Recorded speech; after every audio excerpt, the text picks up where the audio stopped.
gather together, people come together and share and watch two football teams play. And the best for some of us, the best part of Super Bowl is actually the commercials.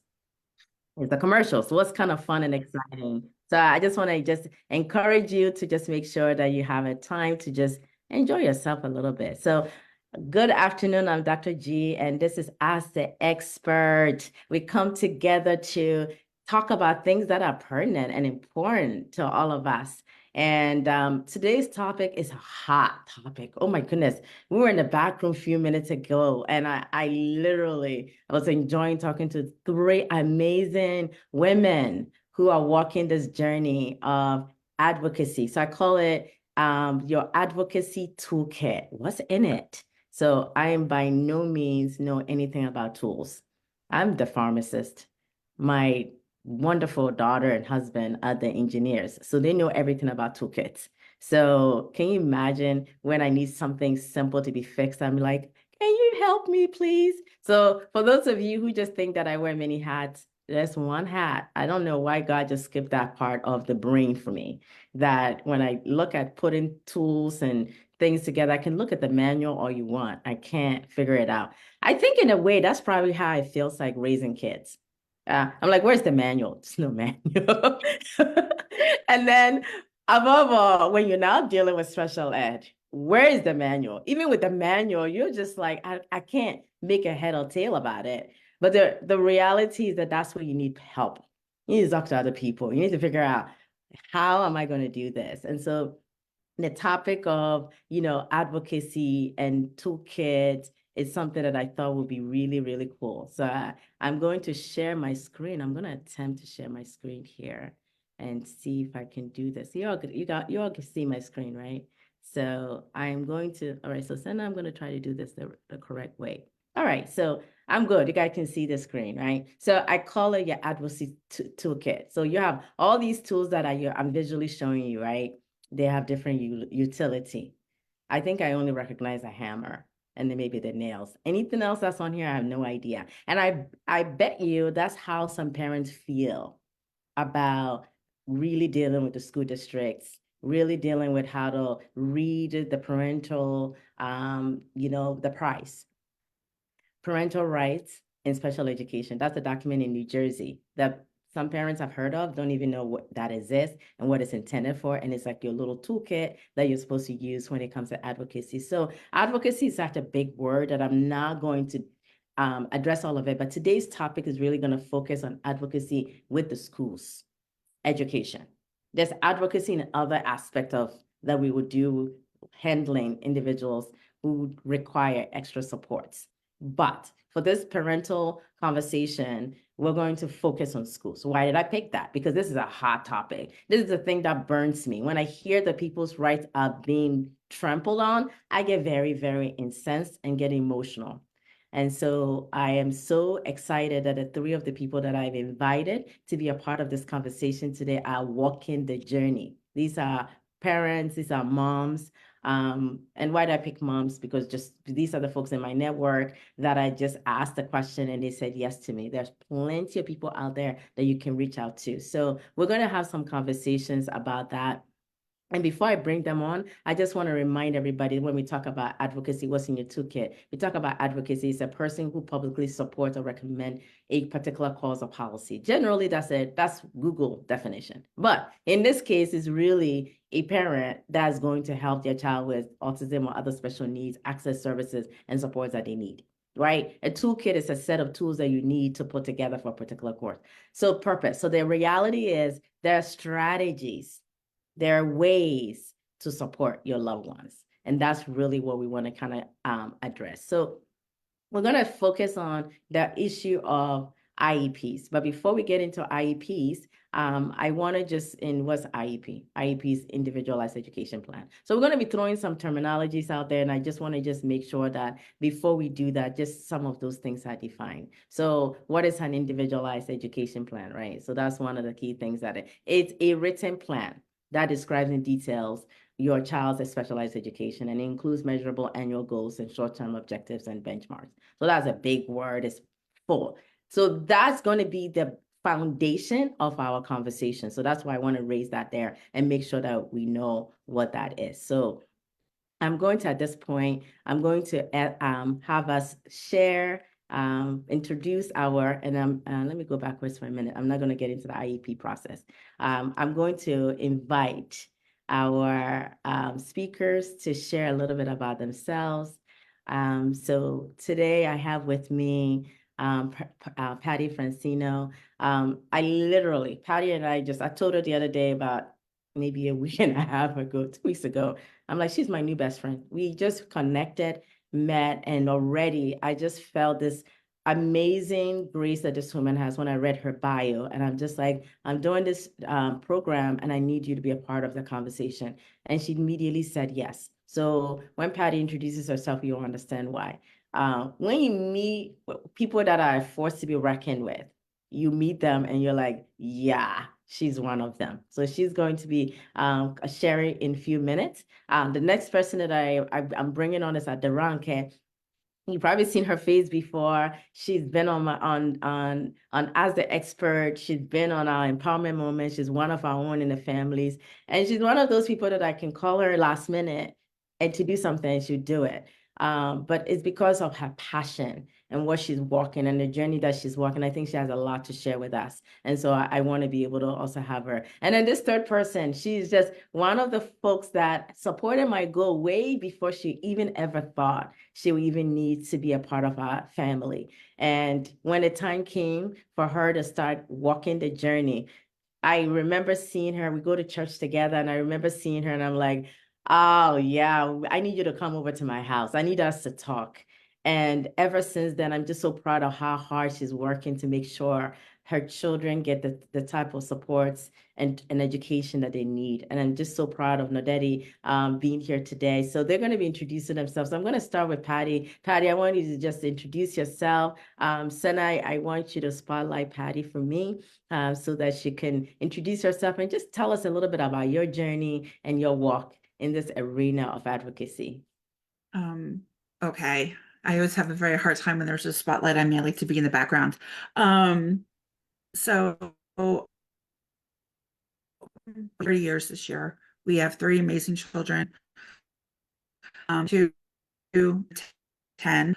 All 3 of our children are adopted. Our youngest 2 are through the foster system. So foster adopt with our youngest 2. And those are the 2 who have special needs. My middle one is probably the main reason why I've become co-president of my school CPAC. He has ADHD, sensory processing disorder, and PANDAS, anxiety. My daughter has an IEP. She has ADHD, auditory processing disorder with tolerance fading memory, and possibly on the spectrum or PTSD from her time in foster care. So the main thing with me is, I started noticing issues here or there when the pandemic hit in virtual learning. That's when I really started noticing problems, especially with my, it was just not for him. There was just issues left and right. Constant communication with the teacher, constant communication with the principal. And that's when I became involved with CPAC. So I started asking questions. One of my friends who was already part of our school CPAC, she literally dragged me kicking and screaming to become involved.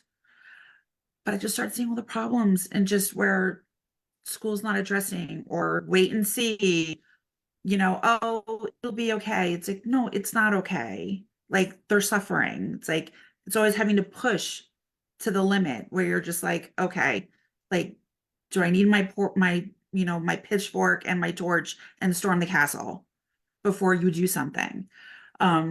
And that's how I became involved, just seeing, and it's really not just for my kids. Obviously, I fight for them, I get emotional, but it's for all the kids that come after, just to make sure the schools are doing the right thing. So that's a little bit of my journey. I could literally probably talk for hours about why I'm doing what I'm doing, but that's just like a little snippet. Awesome, awesome, awesome. Thank you so much, Patty. I'm also going to bring on Aderanke Iswani. She also has amazing stories to share. And so tell us a little bit about your journey, a little bit about your family and your walk. Okay, my name is Advocacy. Thank you for having me here.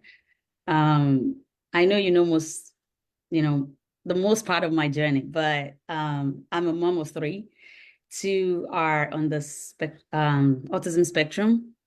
My journey actually started with my first child, Daniel. And I don't want to mention the name of the town, but where we started, you know where we started. And I used to work in the school as a den, and they will call me every time, to come back and forth and just show up for meetings. They will schedule a lot. I mean, there's a lot going on. And I couldn't even focus on work because then they would call me, this is what is going on, this is what is going on. I have to attend meetings. And it got to a point, then I started calling, Dr. G. And I know that's her passion. She was like, you got to move out. You have to move out of that town. And that was how the whole thing started. And I'm really glad that things have been working well. She's been part of this journey, helping my two children. And I think the experience I got from her has really helped me with my second one. So, as a student or as a graduate of Partners in Policy Making, which she also recommended me to attend, I think honestly, I'm not there yet, but I feel like I'm enough. Calling alone, it's enough. Texting, they know what it is. So I will say that I'm still, like I said, I'm still walking this journey, still learning.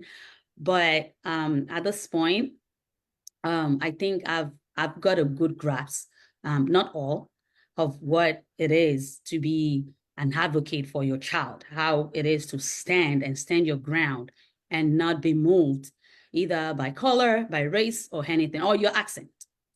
I think I'll stop here. Thank you. Awesome, awesome, awesome. You see why I love this woman. She actually listens to me. Um, no, but what she's alluding to is, and I think I've shared it here many a times, it's called Partners in Policy Making by the Bach Center in New Jersey. They train you and they train families and they train advocates on how to be an advocate and be able to take it to the next level. So many people end up doing that and then becoming co-president of CPAC. So CPAC is the Special Parent Advocacy Group in every most it's part of the law really that is a partnership between parents and the school district that you're in to be able to really be a voice, right, for families and individuals. So if your school district doesn't have one, that's a problem. They should. They probably have it, just that people are not very active in it. So that's what she was alluding to. So we'll talk a little bit about what is CPAC and what it is with Patty in a minute. But I want to bring on the third person, Nodedi Abitogan, who is this passionate firebrand. If people think I'm firebrand, she is equally like me. I love her to pieces because her mind, and I love her for that. And so, yeah, so tell us a little bit about you and your journey. Hi everyone. My name is Nodedi. I am a mom of two. Two of my kids are mildly on the spectrum. I what Dr. G said is very accurate about myself. And I think that's what helped me in advocating for my children. I feel like I'm an advocate by nature for anything. So when it comes to my own children, it came like at ease. I remember with my son Matthias, when he was diagnosed, I remember thinking, I remember talking to Dr. G, like, okay, what do I have to do? What's next? I remember getting him ABA services the moment he turned 3. I remember just going to doctor's office. And now I'm in a different territory because now all the services that I have once provided for him through my insurance from an employer, now I have to go to the realm of public school. It is a different ballgame. I'm learning. I am a novice and I'm super grateful, honestly, to talk today because I feel like I'm not the only one in the boat of being a novice. And I think I can relate to more of the audience who are new in the game. It is a journey and see it as such. There's no quick fix. There's no easy way. It's really embracing the journey and understanding that, look, you wake up every day knowing that you're fighting for your children, for their best options, literally. So there's no such thing as a dumb question. There's no such thing as okay, I don't want to talk because I might sound dumb. There's no such thing. Always ask questions, always listen, always be opening to learning. And it's an honor to be here, quite frankly. Even prior to talking right now, we were in the background. I was still getting information that I didn't know. So I'm happy to be here to discuss all the things that I've known so far. That's awesome. Thank you so much. So it's really a conversation, and I think because Patty and also Adoranka have been on the journey a little longer, I'm going to start with you too. So just talk to us a little bit about your entry point. I mean, I think Adoranka, you talked a little bit about that, but I'll start with Patty. Your entry point into the school districts. How did you come to be educated? And and if you can even just tell us your first experience with the child, because there's terminology, right? So there's the child study team. The child study team is a combination. Okay, so maybe one of you can speak to what a child study team is. So Patty, if you want to talk about that, because one of the hat that Patty wears also is that she's a resource for this statewide parent advocacy network. So maybe Patty, if you can just share a little bit about SPAN and then also your entry point. So not that you have that answer to that question too. Just keep that in the back of your mind. I know I threw you guys in a question. I didn't throw you that before. That you're just gonna have to bear with me. But as you were talking, it's important that people know that there's an entry point. And when you're going in, what does that look like, right? So Patty, just tell us a little bit about that entry point for you, for both your kids and getting into the school district. So with my middle one, so with Aiden, when I started noticing that there were issues, I sent a letter to the school, to the child study team. So saying that I started noticing, like possible, just like little behavior. So I wanted him evaluated before going into kindergarten. So that's when it started for him. So with the child study team, you have, the director of special services, and then you have the case managers. So in our district, there's 2 case managers, one for the younger grades and then one for the older grades. So he got evaluated by the LDTC. So, for math and socialization and, for ELA, for reading and writing. What's ELA and what's LDTC? I know you know these So terminologies. People don't know it, so let's help them honestly, out. so don't even ask me what the letters stand for. Because so I know there's your social workers. So it's all learning specialists. So ELA is for basically reading and writing. So with Aiden, his behaviors did not qualify for an IEP, so he got a 504.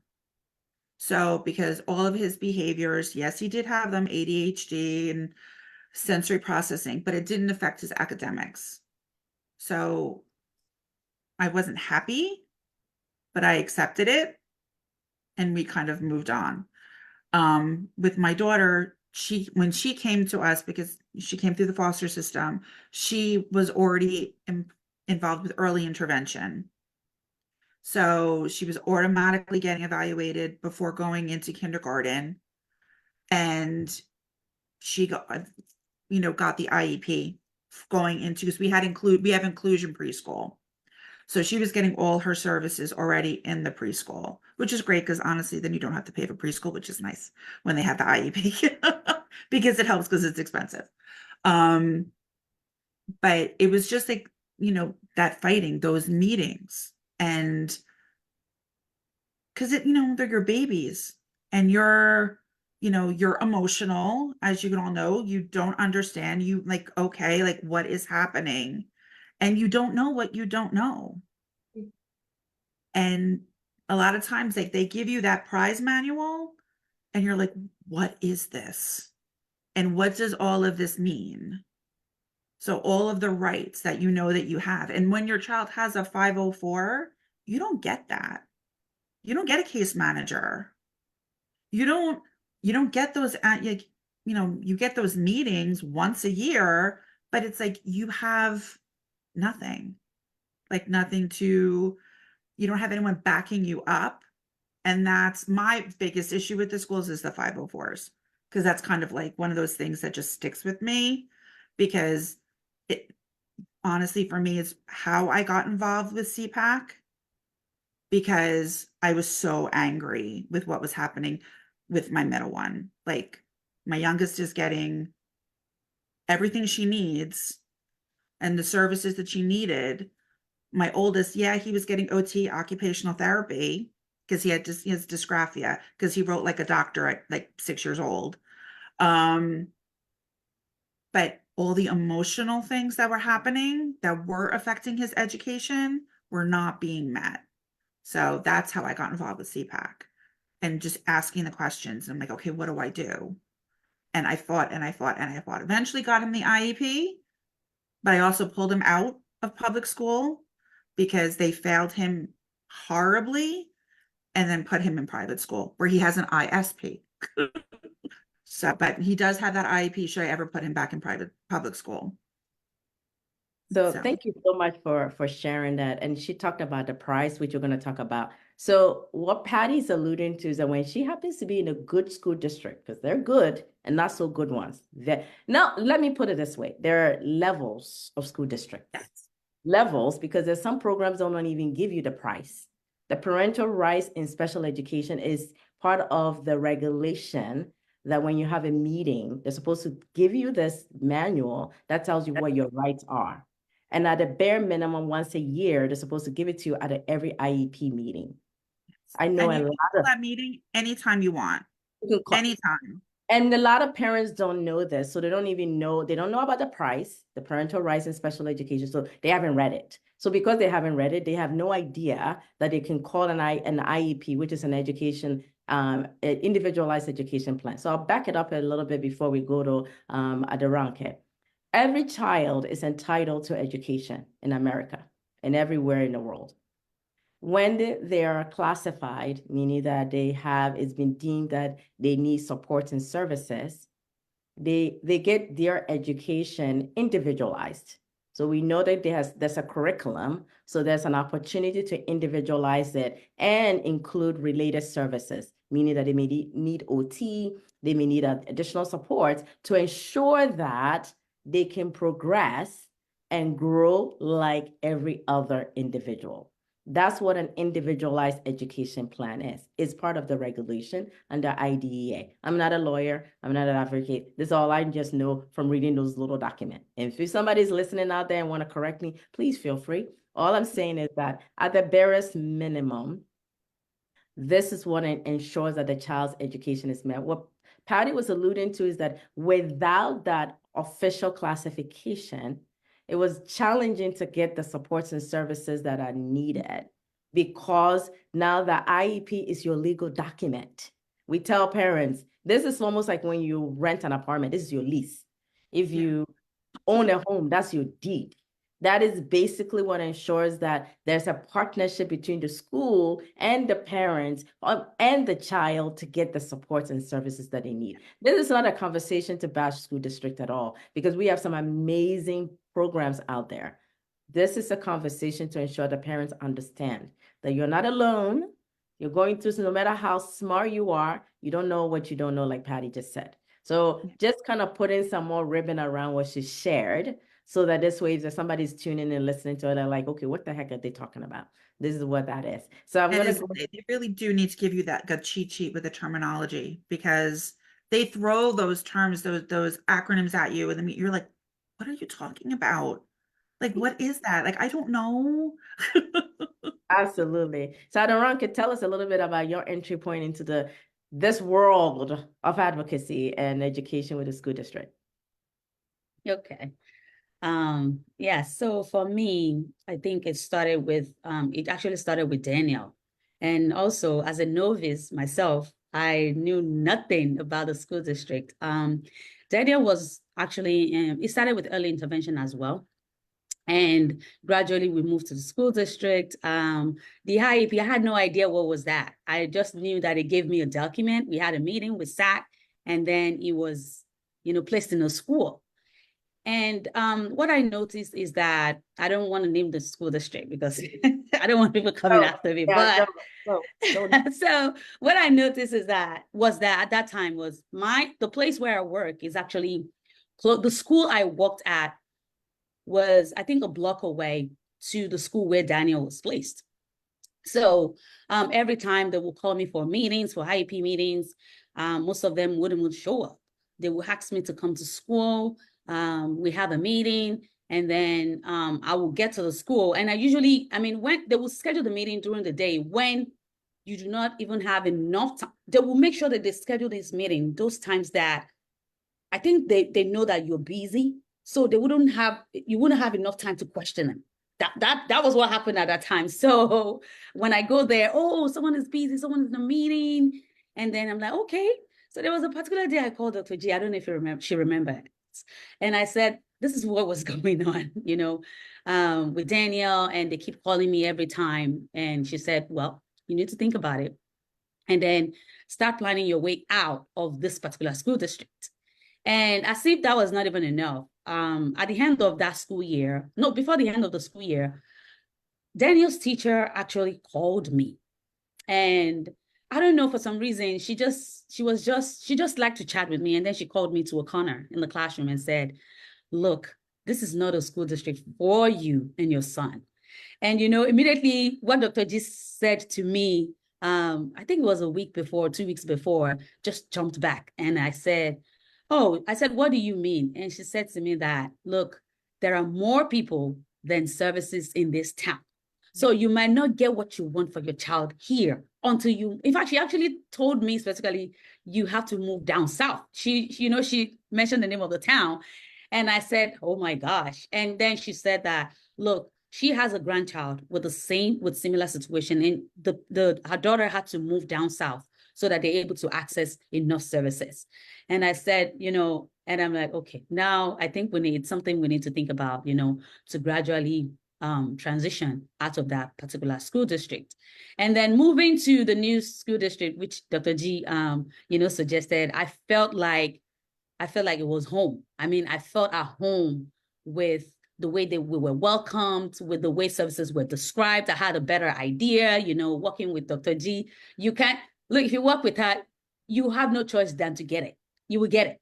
By fire, by force, you will get it. So at that point, even to the point that I remember her telling me someday when I was telling her that I needed to attend an IEP meeting, she was like, dress up and go.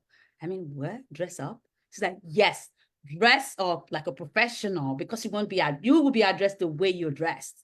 And she was like, so show up there, go and show up. So I said to myself, oh my gosh, and honestly, from that day, she said that to me. When I walk into IEP, I walk like, okay, I'm a professional, I'm here, let's talk, let's sit down and talk about it. So, and then we moved to the school district. It was really pleasant. They were very open to conversations and they were ready to really support Daniel. And that was the first time because Daniel has very limited words, very limited speech. I think it says about 3, maybe 2 at that time. And the first time they actually offered an AAC device to Daniel. And I'm like, oh, I saw a huge difference. Like, this is what my son truly needs in order to communicate. The previous school district, they never even mentioned that. And I get it because the teacher and Dr. G already told me, this is what I'm supposed to do. But this new school district, they offered him the AAC device. They offered him they basically bought this iPad for Daniel. New iPad, new charger, everything was new.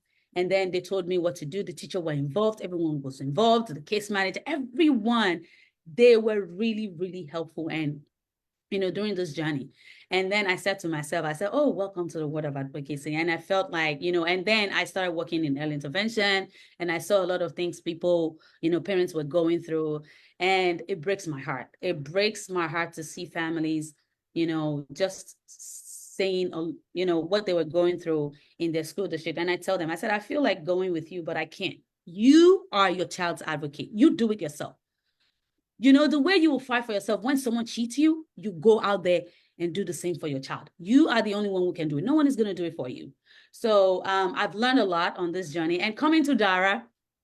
And then we also moved to another school, a very good school district, which I think is also better than where we we came from, that school district, it was really, really good. And I made them understand, because Dara was also in early intervention at the, initial stage. While she was transitioning, I made them understand, look, I'm a professional and I want you to know that I know. Whatever you're talking about, I know. So I want to lay that foundation for them so that you're not talking to a novice. And I also explained to them that I have a son who was also on the spectrum, and I've gone through a lot of things. So I need you to be with me on my second child.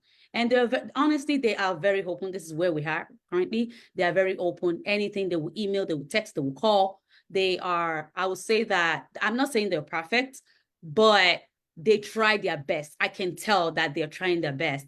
And whenever they see a text, they are always ready to respond. And then, because one thing I want to also share is that they know when you don't know. They know once they know that you don't know anything, they move on. They are not taking time for IEPs. Whenever they call IEPs, I take my time. We don't rush it. You don't tell me it's between 40 minutes. You don't tell me it's between 30 minutes. I determine when the IEP will last for. And another thing is you telling me that, oh, you need to sign that IEP for 15 days. Immediately after the IEP, can you sign and send? No, I don't sign and send, because I need to revisit the IEP, go through it again. If I have any question, I will send it back to you so that you can amend, and then I can now sign the IEP. That is how the thing goes. So that's why I made them understand, look, I am not here to fight with you, to have to have, how will I say it? To have an attitude towards you, but for you to know that I know. And I'm not saying a prophet, but for you to have an idea that I know what you're talking about, then we should be able to talk about whatever thing is going on. And I think for Dara, it was a little challenging because with her behavior, the teacher will text me. They are constantly texting, oh, Dara is this, Dara is that, Dara is doing that. This particular teacher, the one she started with, actually had, I don't know if she has a kind of attitude, but every time I have this conversation with her, she will say a couple of things. And then I tell her, I say, you're a professional, I'm a professional. So we know what we're supposed to be talking about. If you need to address that, then let's call an IEP meeting. We can call a meeting like right away. So it's not only at the end of the school year, I can decide to call a meeting at any point in time. So then she was able to sit back and relax and see that, oh, it's something we can talk about. It's not you telling me the bad thing that my child does, because that's a job. If I'm placed somewhere, I'm placed there to do the job, what I know to do. And that's why you are in that position to help my child. So I think I'll stop here. Thank you very much. Wow, that is so amazing. Thank you. I'm just watching your growth and the level of confidence that you've gained and what you're sharing. I'm sure there are parents who knew you from before then and who know you now see the big difference. And so, I mean, you couldn't have said it any better than how it's been described. And so I'm going to bring on Nadedi. I know as they're talking, I'm sure you're smiling because you're like, you found your tribe. Yes, I'm going to harass every single one of them after this call. It's refreshing, honestly. I think for me, actually, one of my friends just joined. She actually has younger children who are on the spectrum. And I think it's good for people to really understand the dynamics of dealing with this. So not only are you dealing with a child with special needs, but then you also have to go through the journey and battle of dealing with the district to ensure your child that has special needs is getting the services that they need to progress. When I entered into advocating for my child, it was actually pretty hilarious. So backstory, to be quite blunt, I don't like the district we're living in. We were supposed to move last year in a pretty decent, very good school district. But long story short, our house wasn't built yet. It's still ongoing at this point. And we are stuck where we are because we've been here for a number of years. Another background, we also had talked about moving out of Jersey entirely. But then we realized that Jersey and New York has the best services for kids with special needs. So it was either take the risk of living in another state where our kids may not get the services that they would need, or stick it out in Jersey, which obviously we're still here. Once I have decided, like I told my husband, we're not going anywhere. Like we're staying, and we're gonna, get through this with, to ensure that they get what they need. So there's a lot of factors here. So now we are stuck in the district we're in. It has been very interesting. It's been extremely challenging. However, I will say this, I may not know everything in the parental rights law education, but I will say that my attitude and the way I present myself may not have gotten me everything, but I bet you they hear me. And I can guarantee you they know my husband and I do not play when it comes to our children.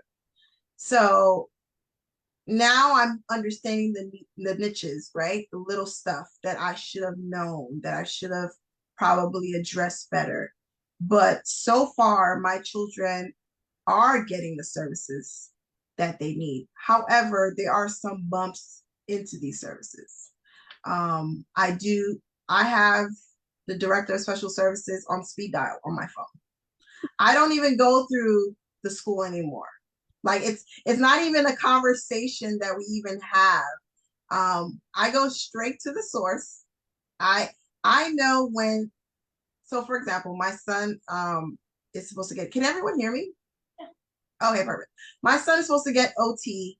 Apparently there hasn't been a OT at the school. I don't even ask the school anymore. I go to director of special services, and they told me when the new OT is supposed to start. I went to the school and I said, oh, I just talking casually to the principal on Friday, like, oh, the OT is supposed to start February 20th. And she said, oh, how did you know that? I was supposed to tell you. I said, oh, you don't have to tell me. I already called. I already know what time or what day it's supposed to start.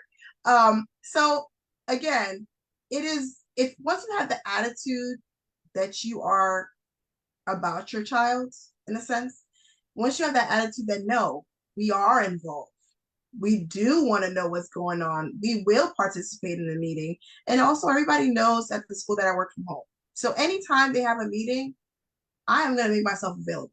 I know I know Sister Ronka made a point where she said, they pick a day, they pick a time where it's uncomfortable because they think they can't prolong. Oh, they know that. They know I'm always available for any time, any day, and if I'm not available meeting, you best believe it's going to be virtual and I'm going to be, available. So my husband, same way. So when we entered, again, I sent an email out, always have written documents. I'm understanding more importantly how important that is. Always send an email out, keep everything documented. I'm actually considering of getting a folder or a notebook of every time we have a conversation in regards to my children. I'm going to note that down because I think it is important to always have that for reference. A friend of mine actually said that to me yesterday, so I'm like, oh, that's a good point. I also, like I said, wrote emails. I introduced myself. I go straight to when I feel like I'm not getting a response from the school, I go straight to their boss. I ask questions. Again, there's no such thing as stupid questions. I ask for explanation. I ask them to repeat if I don't understand. Just seeing how active you are. They may get you because you may not know the law fully a little bit, but because they see how active you are, they're trying their best to catch on. They're trying to kind of like get you away from knowing too much. And that's up to you now to decide, no, but I want to know a lot. I want to know how far and how much I can understand to ensure that my kids are getting the best in order for them to progress the way they're supposed to. So for me, again, I'm still a novice. Like I said, I'm still gonna harass Patty and Sister Ronka and Dr. G later because they know so much that I don't. Absolutely, I know nothing compared to them. But it is refreshing because when you're in this journey, people don't understand the hardship of dealing with a special needs child because it's easy for the school to pick up and call you to come get your kid because once they leave, they go about their day. So you have to literally continue to look for communities who are going through this journey with you. Always be open to learning. Always, you don't know everything. I come in this journey, I know nothing. And I am open to learning and talking to people. And like I said, I have Patty's number now, so I'm going to harass Patty. Time. It's funny, and if I can just say something, I'm like listening to Daddy, and literally, I mean, I'm cracking up because believe it or not, I mean, I know, Dr. G only met me a couple of weeks ago. I used to be very shy and very quiet, and I would never stand up and say anything. And I'm not that way anymore. I have no filter now. And we're a small school district. We're a one school district for elementary. And then we become regional and middle school. So now, whenever the principal or the director of special services or our superintendent who knows me well now, when I say, I'm going to stop you right there, they know, oh God, like, what did I just say? What did I just do? But it's like because you don't know what you don't know. There are no stupid questions. And it's like, and they're not going to tell you everything. Exactly. And that's one thing. And you have to fight for your kid. So it's funny because I'm like listening to you and I'm like, harass me all you want, because it's like I'm a novice. I mean, I still am learning. Yeah, So absolutely. And I just want to encourage everyone that's watching. Honestly, it is great to look for a community. It's good to find somebody who literally is going through this journey with you. Because honestly, if I didn't have Dr. G or some of my friends, I don't know what I would be doing. I would always looking like a deer in headlights in every meeting. Like, what am I supposed to do? I don't know. Teach the kid. Like figure it out.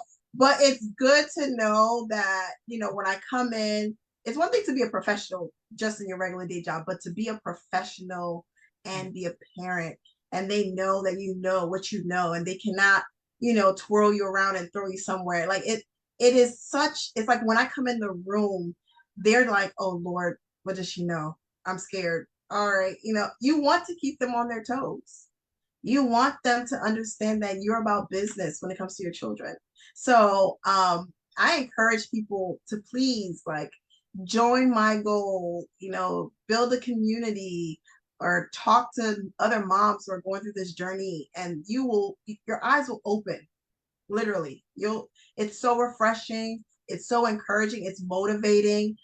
It gives you a new purpose because not only are you going to fight for your children, like even on Friday after I had a 2-hour meeting for my son, the director of special services literally verbatim said to me in front of our BCBA that we brought to this meeting that, no, Daddy, we need you in CPAC.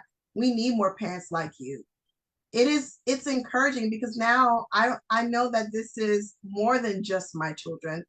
This is now for all the kids who parents may not understand, and they don't know how to navigate, and you want to now encourage parents. You want to now and help children. So it is a good thing. So don't think of, oh, I'm in this journey and I got to figure it out by myself. No, you don't have to walk through this. That's not what life is about. You're not in this alone. You're in this alone when you're at home, yes, but but when in the journey itself as an entirety, you have people, you have backup. So I'm so glad you said that. And Daranka, you were shaking your head. You've done some training and you're a professional now. What strategies would you tell parents to use? when they now have to go to an IEP meeting. I know Patty can speak to that. I know I also told you, Nadedi, when one of your meetings to dress up. So I will put the disclaimer out there that remember when you're going to have these conversations, these are very serious conversations that we're having about our child and their education. We don't want to casualize anything about it. And that's the reason why we want to set a tone when we walk in. And so sometimes, depending on the environment you're in geographically, sometimes people make presumptions about us, right? So that's one of the reasons why you definitely want to treat it professionally. And that's really meaning that don't just show up by yourself. I'm a big advocate, never, ever, ever, ever, ever go to these meetings. So this is a very serious, important meeting. Unless you're like Patty, who now have gotten to a place, I got to a point where I can go to those meetings by myself. It wasn't a big deal. But when I first started, I needed to understand that. And that was the first thing that I learned about the journey. So I'm just giving that as one pointer. Aderonke, any other thoughts in terms of how parents can really prepare and communicate with the team when they prepare for these meetings? Yes. One thing I will suggest to parents is that it's better for you to have a copy of that IEP prior to the meeting. Actually, it's supposed to be provided to them at least 10 to 15 days prior to the meeting. It's supposed to be. Most of us don't get it beforehand. So I would just say that if somebody's listening to me right now and you have an IEP meeting and you go in there without a document, please reschedule that meeting and request for it. But go ahead. Yes. So you need to have that copy for yourself to read and go through with your spouse. And the reason is that you want to know what is in your child's IEP. You want to get familiar with that document. You want to know what you talk about. You want to put down your questions, whatever thing you think can help facilitate the meeting. You want to have everything ready. And if then you need to invite someone. I will also suggest, I think that's one of the things that I also tell parents, that you don't have to go alone. Have someone, even if you know everything, have someone that think you know, someone that can also, like a witness, right? Someone like a witness to hear. And also, if you're able to find a witness and a professional, the better. But there are some resources with CMO that I found out. What's CMO? Sorry, Care Management Organization. Right, but that's not through the school though. So I think it's important. Yes, that's a different service line. That's a different thing. Okay, and so that's advanced level. But at least they can have someone, if an extra resource to go with them, to the meeting.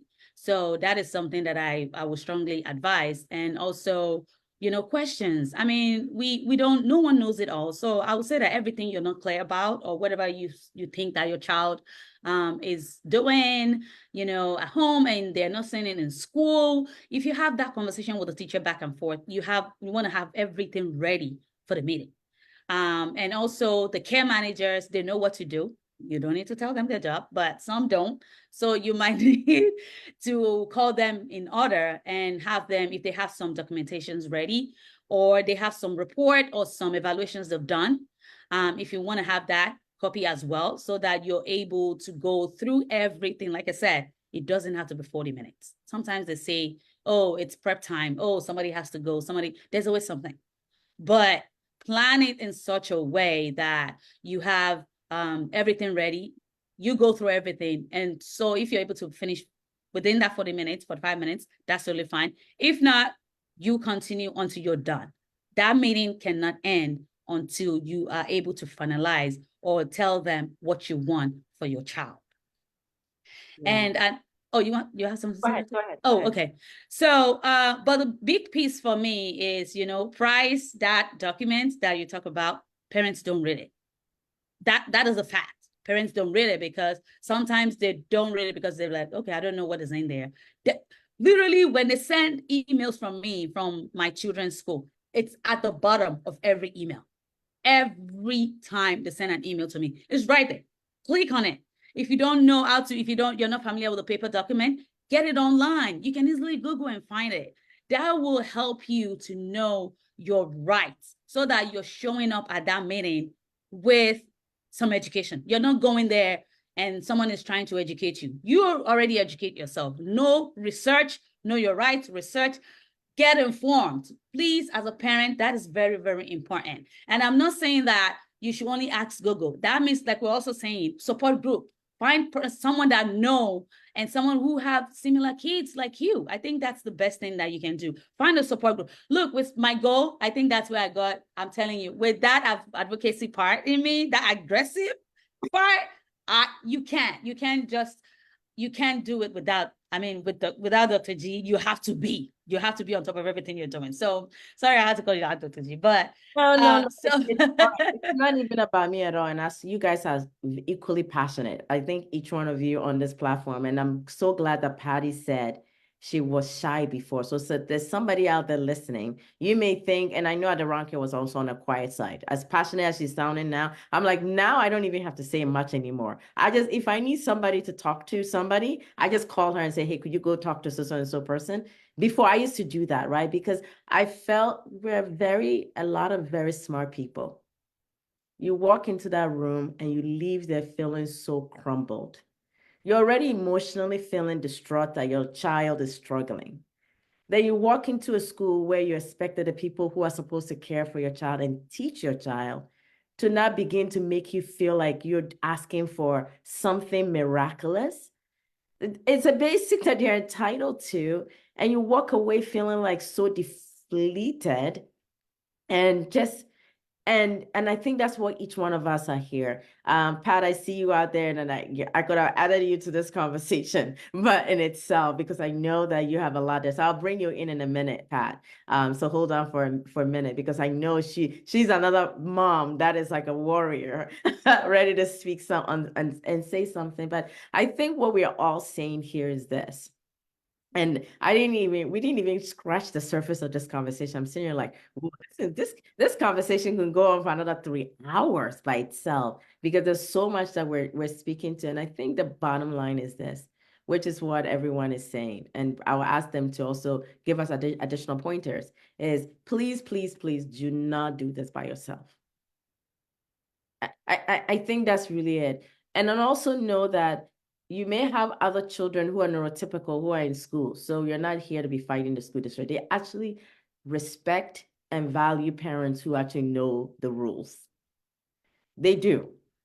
They're just doing their job. Their job is to try to do the bare minimum if they can.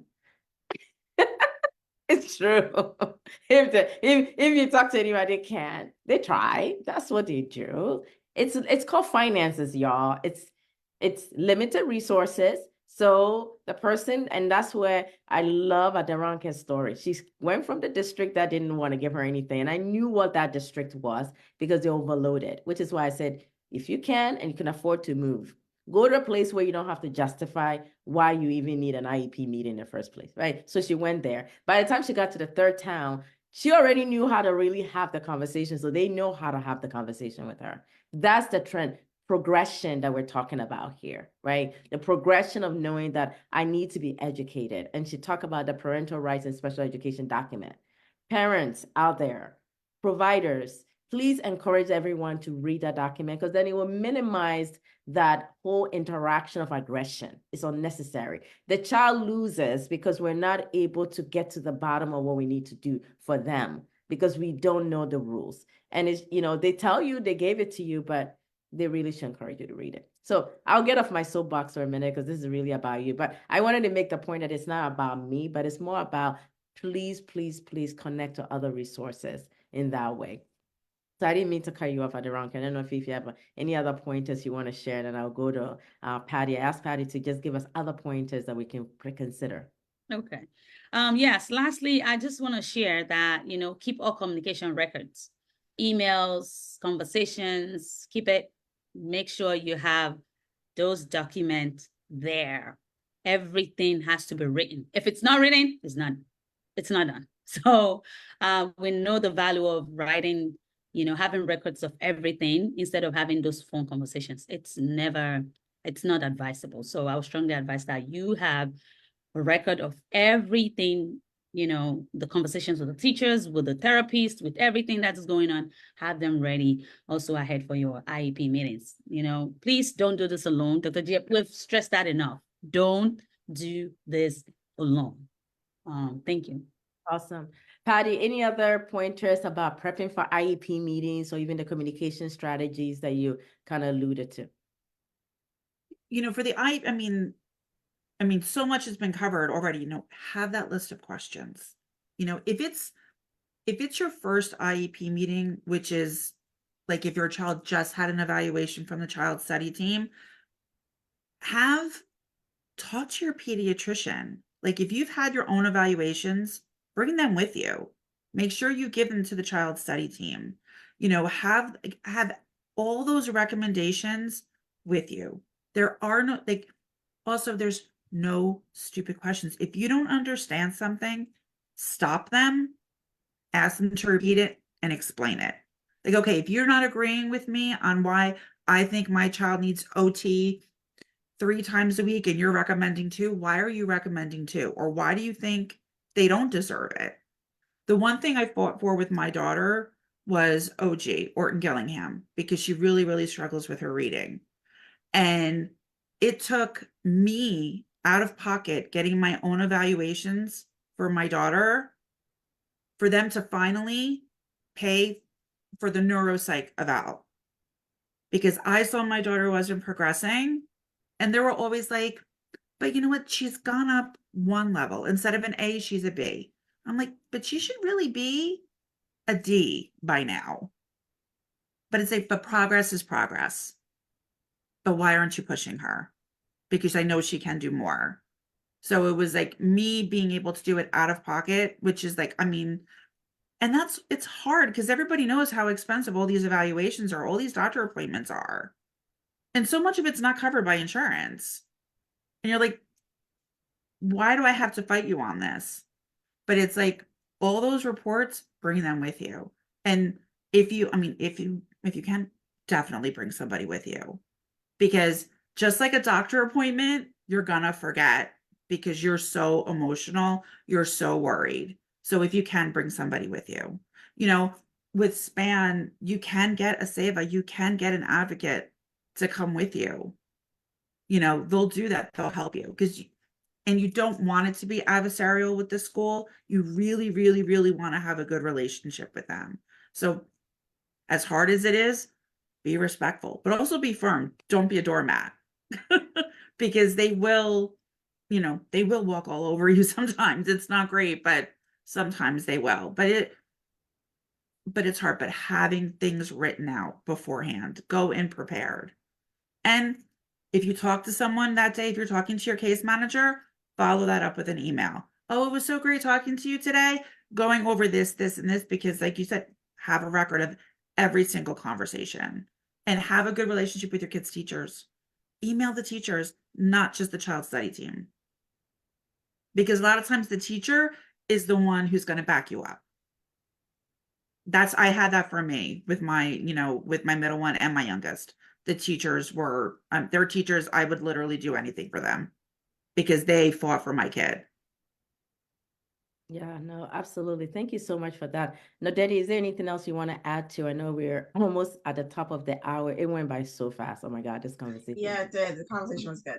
I just want to point out that prior to elementary school, my kids were in daycare and we've already had diagnosis. We've already had ABA, OT, and speech.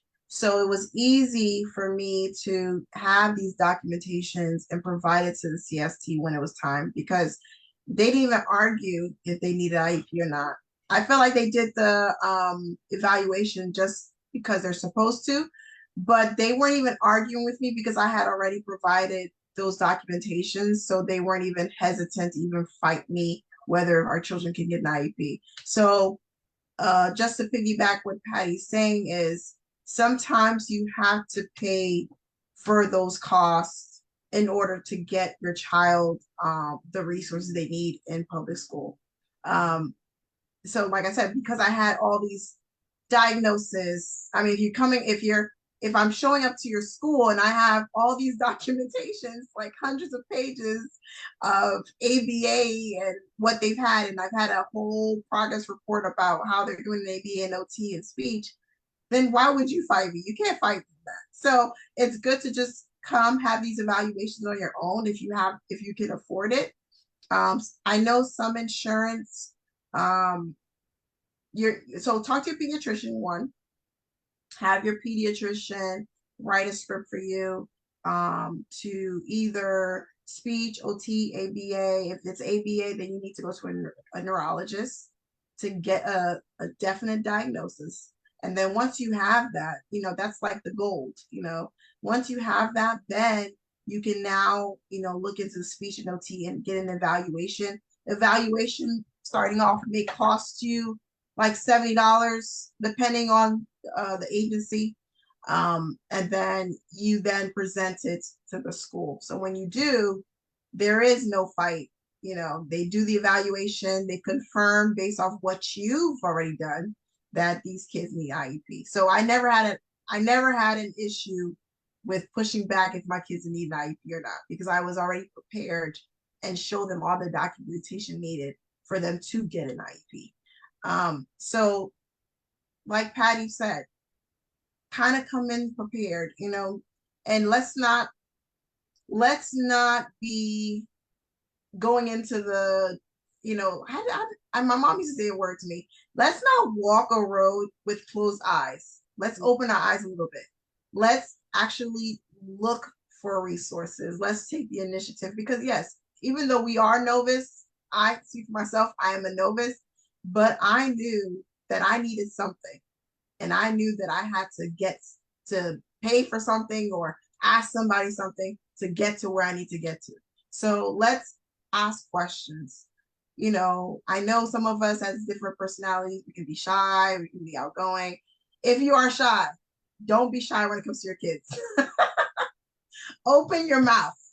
Yeah. The saying says, closed mouths don't get fed. Open your mouth for your children, because you are their mouthpiece.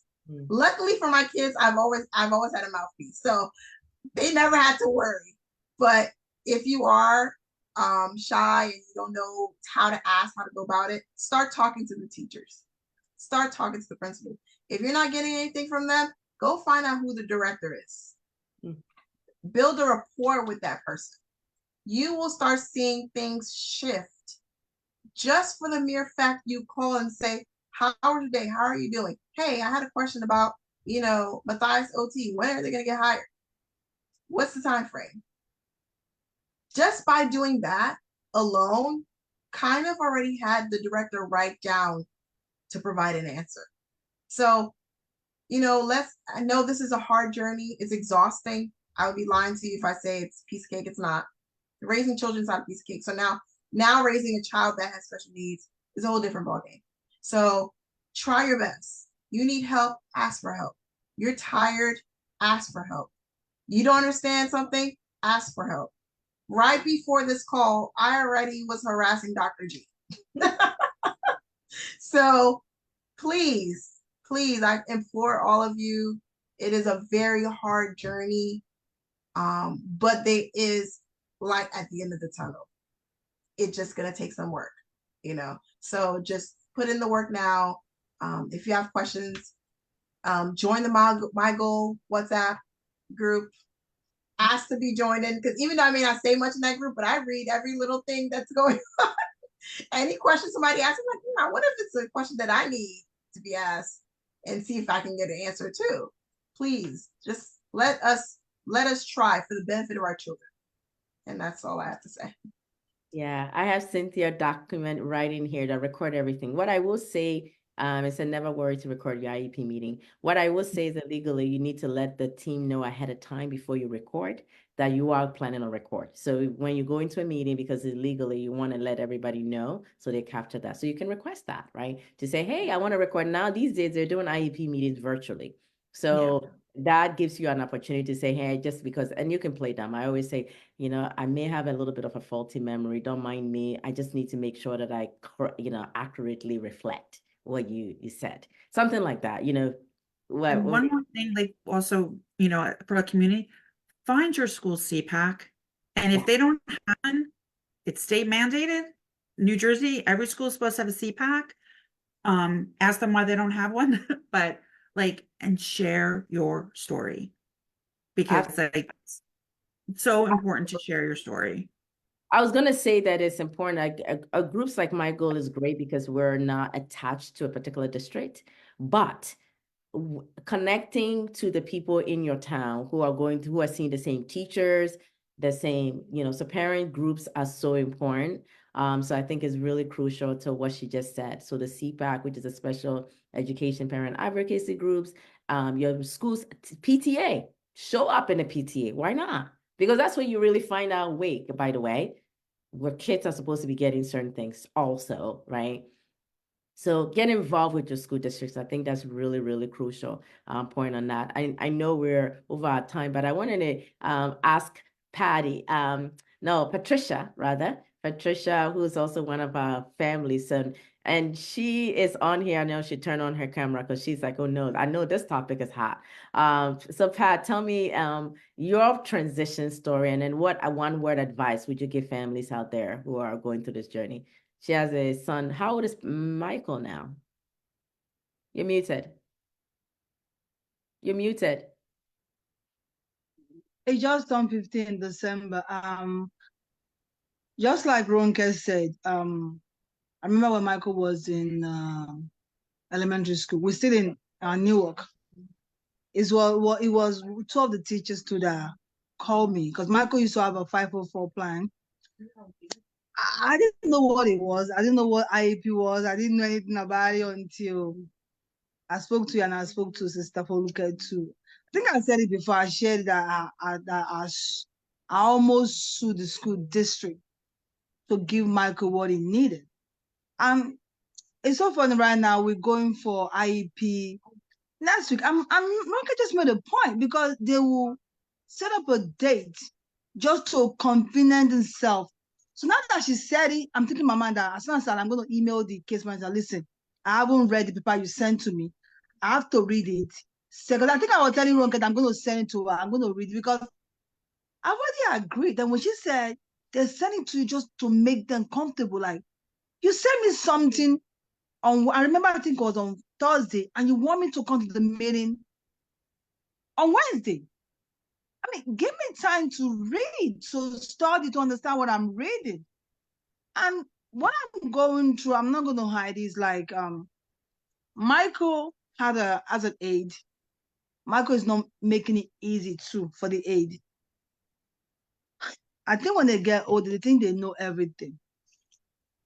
So it's right here. You can see me pushing this away because it's right here. Because when I'm talking about him, it's like, why are you talking about him? Michael is like, why are you talking about me? Did you ask his permission? Did you ask his permission to talk about him?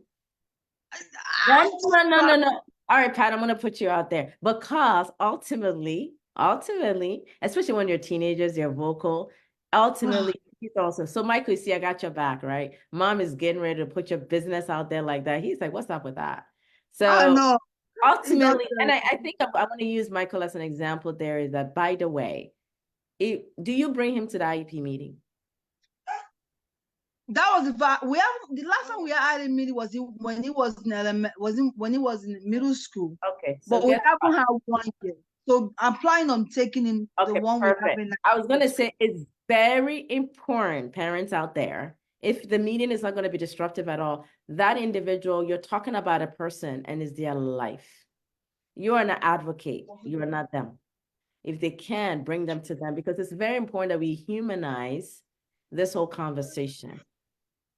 So if he's right there, and then I know Nadette is shaking her head because I remember telling her to do that with one of her meetings. I'm like, bring them. Yeah, I brought all of them.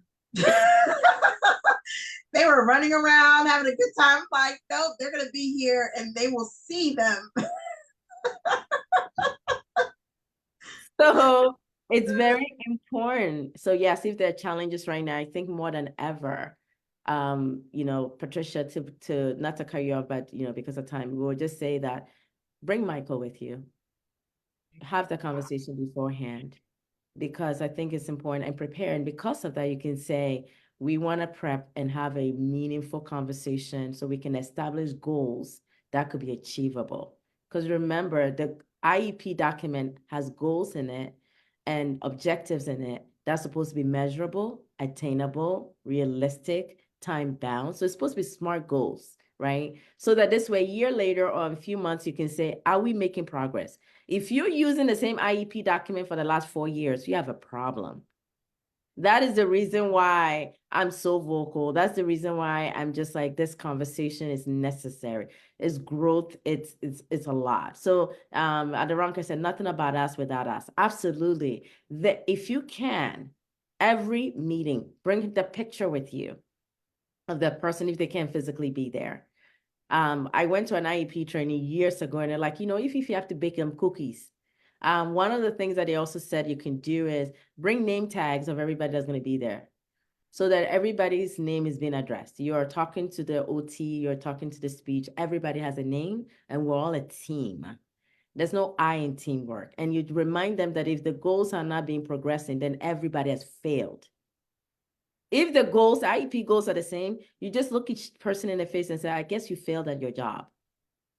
Because at the end of the day, how are you going to represent the same goals? You should come, when you do it once or twice, they change their tune because it's saying, I'm holding you accountable to this child's development and education academics. And if that child is not progressing, shame on you. What are you doing about it?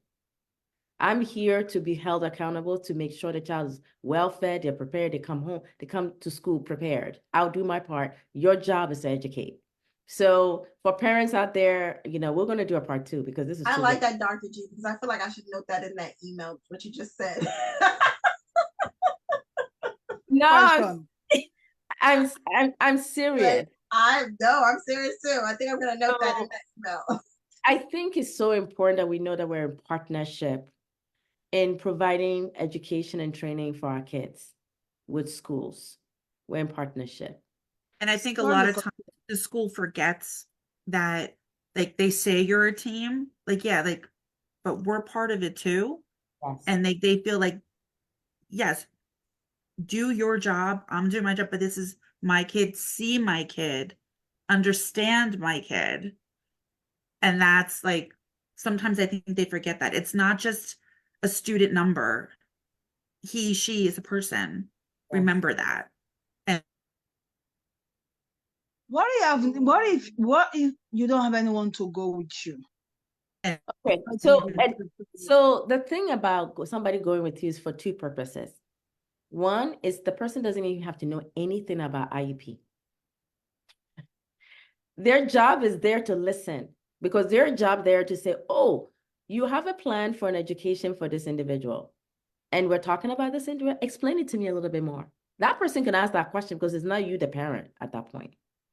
Number 2 is an emotional support. You need an emotional support. Pat, you have people, you have friends, you have family. We can talk offline. You will never have to go alone. And there's an emotional lift in having somebody with you. It's really important. Advocacy trainings 101 will tell you that you go 2 by 2. You always go with somebody else. And then you could just say that person could just be there, just taking notes. I have gone through trainings that it's like, sometimes even if you could just bring, it could be anything, anyone. Let it be that you're not by yourself. Because have you noticed that IEP meetings, they're never there by themselves? Sometimes there's 5, 6 of them sitting there and you are across the table by yourself. One time there was 9. Outnumbered. There was 9 one time, actually. And one of 9. Exactly. 9. Mm-hmm. You are outnumbered. So you can't go in there without a support. Bring a family member. Michael comes with you. Let's talk offline. That's what I'm saying. That the encouragement to people out there is, please, please, please, do not do any of this journey by yourself. That is the reason why we're doing this topic today. And, I've known your path for a long time. You've advocated so hard throughout and gone one bit after the other. And Nodedi, you're in the beginning stages of the journey. Aderonke is telling you, Patty is telling you, we each have done that. I've had to get Nicholas out of district. I've had to consult an attorney. I've had to do a lot. I know what I know today, not just because I wanted to know it, it's because that's the reality. It is just the journey, right? And that's really what it is. So we want parents out there, individuals out there, and if you're a teacher listening to us, please be like that teacher that helped at the Ranker that says, hey, offline, I need to just give you a 411. Please do that because you're also a parent. You may also, you never know, you may be in that boat. And these family, because sometimes the teachers do know, but they know they can't say anything. But Yes, that's exactly what we need to do. Yes. please, please, please, please. So this is a public service announcement to all our colleagues, all our parents out there. Superintendents, if you're listening to me, please, you know the right thing. Don't make these parents cry. They cry at night anyway. Please don't make them cry some more.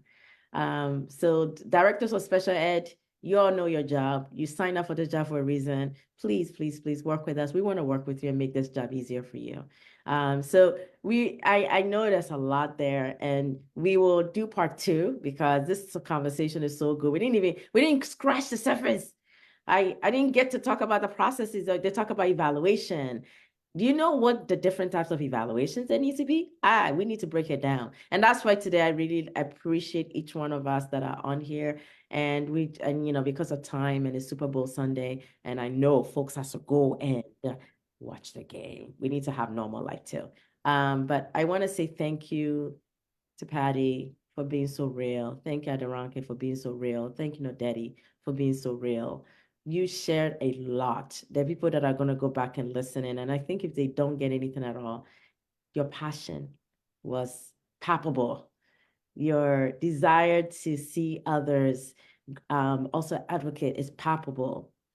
You know, this is really that I comment on Facebook, I've seen parents bring their whole families, like 10 people to IP meetings. That's a good one. Yeah. My district would die if anybody did that. They would die. Listen, it's called standing room only. I love it. So I think the key message here is please don't go by yourself. And then also I want to put a public service announcement. If the school calls you and say, come pick up your child, that's not right. Do not. She's talking about me, everyone. Oh my God, I used to do that until I don't know, somebody said, no, don't pick him up. Let it. You know what? Because I feel like that's my baby, and I feel like, you know what? If anybody hurts my kid, I don't want to go to jail. They just okay, you're not going to jail. They're supposed to be in school to learn. So I just want to put that out there because I've heard that so many times and it breaks my heart. So yeah, no, Daddy, we'll talk offline. So we want to say that if this conversation has been a blessing to you anyway, just post it on our Facebook page, share the link, share what you've seen. You know, these folks are available. Email us at info@mygoalinc.org, info@mygoalinc.org. There are resources that we can share, but definitely go to your school, the Director of Special Services, and ask them about the CPAG, SCPAG. That's for in every district. You know, so every district is supposed to have a parent advocacy group. Parents are supposed to have those meetings. It's necessary, please. And if you're an advocate and you're a parent, please start one or join it. Like Patty here at the Ranker, you and I have talked about it. Please, people, we need you. We need you to advocate for our kids. So on that note, I know it's a lot. And like I said, time is well spent. So I just want to thank all of you for joining us today. Advocacy is a big deal. So we'll continue this conversation again. So there's more questions that we'll be able to answer for you. So on that note, thank you all for joining us today. And we'll just see you next month. Yeah, thank you. All right. Thank you. Goodbye. Thank you for having me. Bye, everyone. Bye. Bye. All right, for the